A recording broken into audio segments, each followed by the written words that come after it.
Yo Matchmaker PH, grabe nga po ang laban ni Ryan Garcia versus Devin Haney. Dito nga po ay kinonfirm mismo ni Ryan King Garcia na pumaya at pumusta siya sa kanyang sarili sa laban nila ni Devin Haney. Nagka-penalty nga po siya dahil overweight siya, mga ka-matchmaker, ng 3 pounds.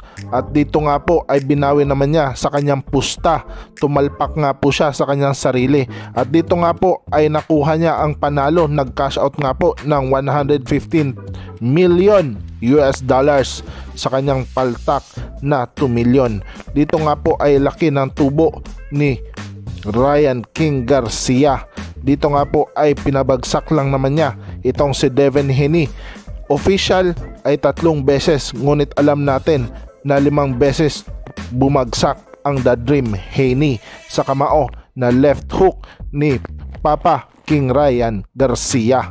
Dito nga po ay masasabi natin, mga ka-matchmaker, na malaki talaga ang kumpiyansa nitong Ryan King Garcia, sapagkat hindi na basta-basta mapapabagsak ng ganito si Devin Haney, sapagkat itong undisputed na fighter na ito ay malakas din at parang Manny Floyd Mayweather ang galawan. Ngunit pinabagsak nga lang po ito ni Ryan King Garcia, easy way.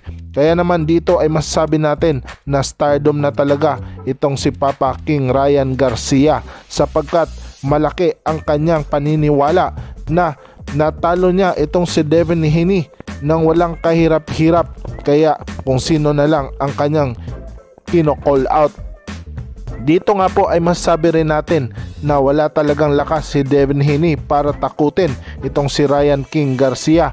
Kaya naman dito, mga ka-matchmaker, ay naghamon na agad itong si Ryan King Garcia na gusto niyang patusin itong si Boots Ennis. At dito nga po ay gusto rin ito ikasa ni Eddie Hearn, ngunit masyado pang maaga para labanan itong si Boots Ennis para umakyat sa 147 pounds. Ngayon pa man, mga ka-matchmaker, ay hindi pa rin natin sigurado, dahil nagulat nga tayo kay Devin Haney na napadapa niya. Kung baga kung si Boots malaking pag-asa din itong si Fundura, isang higanting mama na nasa 154 pounds. Dito nga po ay gusto yung labanan din ni Ryan Garcia, at naniniwala siya na kaya niya itong pabagsakin ng kanyang left hook pag natamaan, sapagkat nakita na rin niya na bumagsak na rin ito.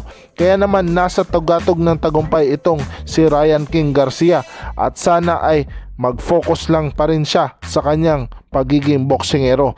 Kahit sino-sino lang ang kino-call out ngayon ni Ryan Garcia, sapagkat he's making the shots.